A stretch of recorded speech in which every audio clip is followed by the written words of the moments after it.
السلام عليكم ورحمة الله وبركاته. معكم مجدي عبد الرازق، أتشرف بوجودي معكم.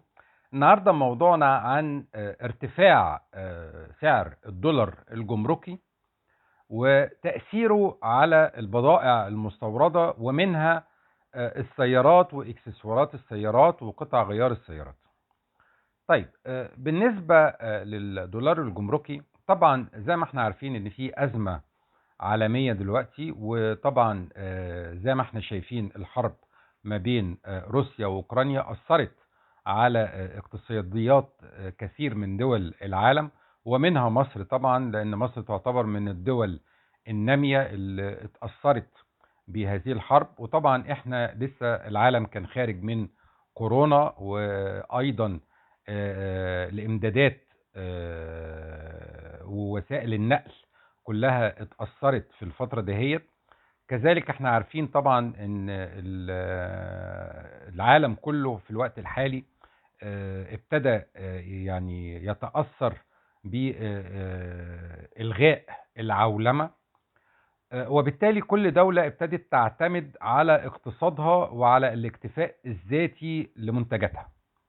طبعا احنا شفنا في خلال الفترة الأخرانية ارتفاع سعر الدولار الجمركي من 17 جنيه إلى 18 جنيه 64 قرش.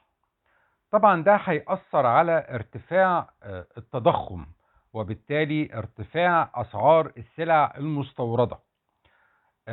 ده هيؤدي إلى في المستقبل إلى أن السلع المستوردة تغلى قوي، وبالتالي هيقل الطلب عليها بالتدريج، وبالتالي هتبتدي تنزل أسعارها بالتدريج فيما بعد. لكن في الأول هيحصل ارتفاع على الأقل 10% أو أكتر في كل السلع المستوردة، سواء كانت سيارات أو إكسسوارات سيارات أو قطع غيار سيارات، كل ما هو بيتم استيراده بالدولار.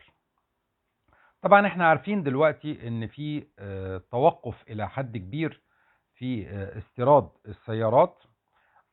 ايضا الوكلاء، بعض التوكيلات زي تويوتا اعلنت ان هي هترجع الفلوس بتاعه الحجز بتاعه السيارات، وهتدفع 18% عن الفترة اللي هي اثناء فترة الحجز.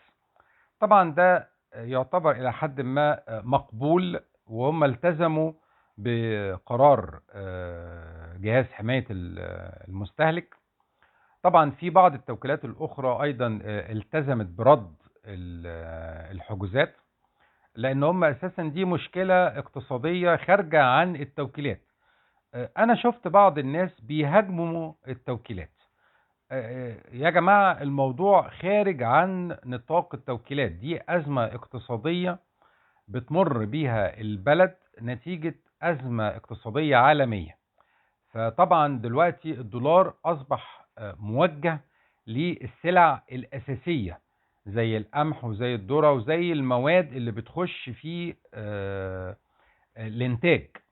لكن السلع الاستهلاكية أو اللي هي كماليات دلوقتي أصبح إن هي مش داخلة في الأولويات، وبالتالي ممكن يتأجل استيراد هذه السلع بعض الوقت لغاية لما يحصل نوع من أنواع التوازن. زي ما قلت لكم، هيحصل نوع من أنواع ارتفاع في أسعار السلع، ارتفاع في التضخم. ده هيستمر فترة، بعد كده هيقل الطلب على هذه السلع المستوردة بالتدريج، وبالتالي هيحصل نوع من أنواع التوازن ما بين العرض والطلب. طيب، افرض انك انت دلوقتي عايز تشتري سيارة جديدة. طبعا دلوقتي الوكلاء هيبتدوا يقولوا لك لا مش موجودة، لا ما تحجزش، لا مش دلوقتي. انا بنصحك على طول ان انت تتوجه للسيارات المستعملة، وخصوصا ايضا السيارات اللي هي بيتم تجميعها محليا. ليه؟ لانك انت هتلاقي قطع الغيار بتاعتها متوفرة وموجودة، يعني مفيش فيها مشاكل، وانصحك انك انت تبعد عن الموديلات الحديثة. يعني اعتمد في اختياراتك على الموديلات اللي موجودة بقالها فترة في مصر. الأزمة دي ممكن تطول فترة، وبالتالي انت لازم اساسا في خلال الازمات لازم تتصرف بحكمة. يعني ما تدخلش نفسك في تقسيط، انت ما تعرفش الظروف بعد كده هتكون ازاي. وبالتالي انا انصحك ان في اطار الفلوس المتوفرة معاك، لو انت عايز تشتري سيارة، اشتري سيارة مستعملة كسر زيرو، يعني بقالها مثلا سنة او سنتين او بالكتير 3 سنين. الموديل بتاعها يكون حديث. وايضا هذه السيارة يفضل ان هي تكون متجمعة محليا في مصر، عشان ما تدخش على قطع الغيار. ما نعرفش بعد كده الظروف هتكون ازاي. لكن السيارات المستعملة ما زادش تمنها لغاية دلوقتي. طبعا احنا عارفين ان اسعار السيارات المستعملة اكيد هيزيد سعرها، لكن بياخد من حوالي شهر ونص ل3 شهور على بال ما تستوعب السيارات المستعملة الصدمة بتاعة الاسعار. وبالتالي فانت عندك فرصة من دلوقتي انك انت تاخد قرارك وتبتدي تتصيد الفرصة، وتختار السيارة المناسبة ليك والمناسبة لاحتياجاتك. طبعا طريقة التفكير قبل الأزمة الاقتصادية غير طريقة التفكير أثناء الأزمة الاقتصادية. يعني زي ما قلت لك، ما تتوجهش لقرض أو أقساط أو حاجات زي كده. حاول بقدر الإمكان تشتري على قد فلوسك، عشان ما تفاجأش بمشاكل مالية وأزمات مالية مفاجأة.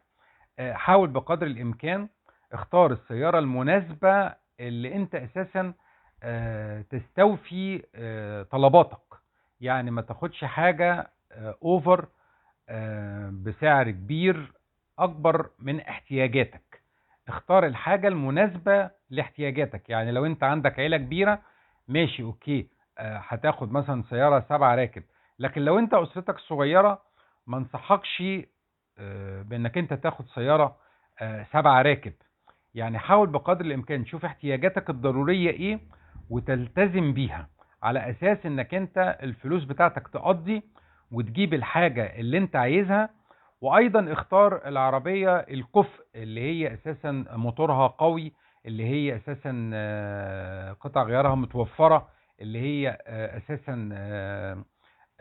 مراكز الصيانة بتاعتها تكون متوفرة.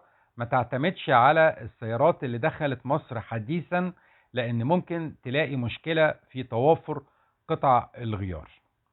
اشكركم جزيل الشكر، والسلام عليكم ورحمة الله وبركاته.